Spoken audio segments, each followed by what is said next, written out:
Neste quinto dia, na oitava do Natal, nós ouvimos o Evangelho da apresentação do menino Jesus no templo.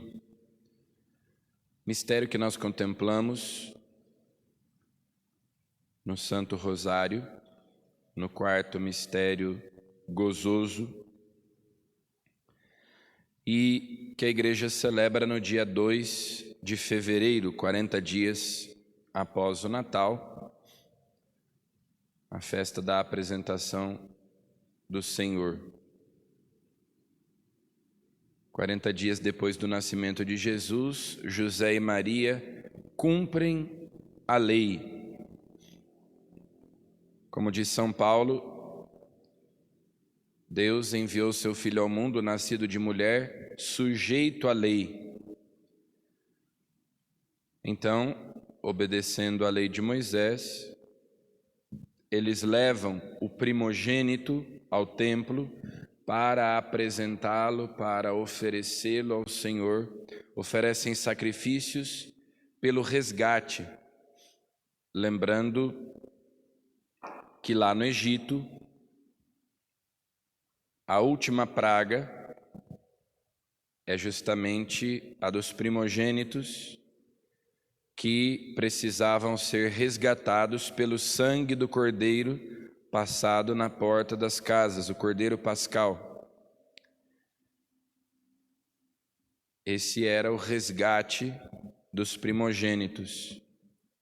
Então, o cordeiro era sacrificado no lugar dos primogênitos e o sangue, no marco das portas, simbolizava justamente que ali o cordeiro tinha morrido no lugar dos primogênitos. Então, conforme mandava a lei, eles vão oferecer ao Senhor o seu filho primogênito, Jesus, e oferecer os sacrifícios. Os sacrifícios que José e Maria oferecem são aqueles prescritos para os pobres, para aqueles que não tinham condições.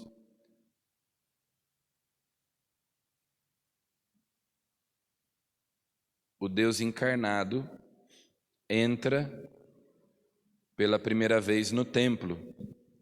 Muitas vezes, nos anos seguintes, Jesus entraria no templo, estaria ali com os seus discípulos, mas é a primeira vez que Deus, feito homem, entra no templo que tinha sido construído para ele, para ser a sua morada, a sua habitação. Segundo a tradição, também Nossa Senhora passou a sua infância ali, nos arredores do templo, com outras jovens, servindo o templo. Então também o templo era um lugar familiar para Nossa Senhora, a casa de Deus, a morada de Deus. E Jesus é que será agora a morada de Deus entre os homens, o novo templo, como ele dirá alguns anos depois.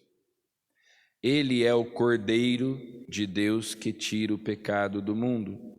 É aquele que derramará o seu sangue para que todos nós sejamos resgatados. Então, José e Maria vão cumprir a lei, o resgate do primogênito, oferecendo sacrifícios por ele. Ele que será o próprio Cordeiro que resgatará todos nós, ele que é o novo templo.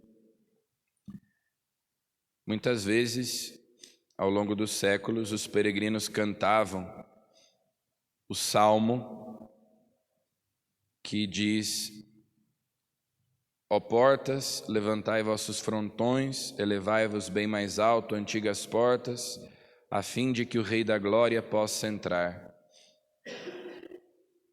E agora entra no templo de fato pela primeira vez o Rei da Glória, o Senhor onipotente, nos braços de Maria, feito criança. Então é um momento único na história da salvação. O templo tinha sido construído para isso. E depois da morte de Cristo, os evangelistas dizem, o véu do santuário se rasgou de alto a baixo. A função do templo na história da salvação tinha acabado, tinha passado, já que Jesus é o novo templo. O verdadeiro sacrifício foi oferecido por ele na cruz. E tudo isso é anunciado por Simeão, um profeta que vivia no templo, um homem justo e piedoso, que esperava a consolação do povo de Israel e que tinha recebido de Deus uma promessa de que não morreria sem ver o Messias, sem ver o Salvador. E ali naquelas poucas palavras que Simeão diz a José e Maria, ele já anuncia tanto o sacrifício de Cristo, a sua morte, o sofrimento de Maria aos pés da cruz, as suas dores, como também a ressurreição de Cristo. São José, ao lado de Maria, ouviu aquela profecia e soube também que o seu filho deveria sofrer muito, que a sua amada esposa Maria sofreria muito também. Este menino vai ser causa tanto de queda como de reerguimento, de ressurreição para muitos. Ele será um sinal de contradição. Quanto a ti, uma espada te traspassará a alma. Então, é um momento em que se misturam alegria e tristeza. Alegria porque chegou o Salvador, tristeza porque a salvação virá através de muitos sofrimentos. Esse momento único acontecido ali no Templo de Jerusalém é descrito por São Lucas para nós no Evangelho de hoje. Cada vez que nós celebramos a Eucaristia, nós dizemos que Jesus é o Cordeiro, aquele que foi imolado para que nós fôssemos resgatados, para que nós fôssemos salvos. O menino que nasceu para dar a vida, veio a este mundo para se sacrificar por nós, se oferecer ao Pai por nós. Então vamos celebrando a Eucaristia, que é o sacrifício de Cristo e da Igreja, olhando para o menino Jesus, agradecer a Ele por Ele ter vindo a este mundo se oferecer por nós, ser o nosso Cordeiro, ser o preço do nosso resgate. Amém.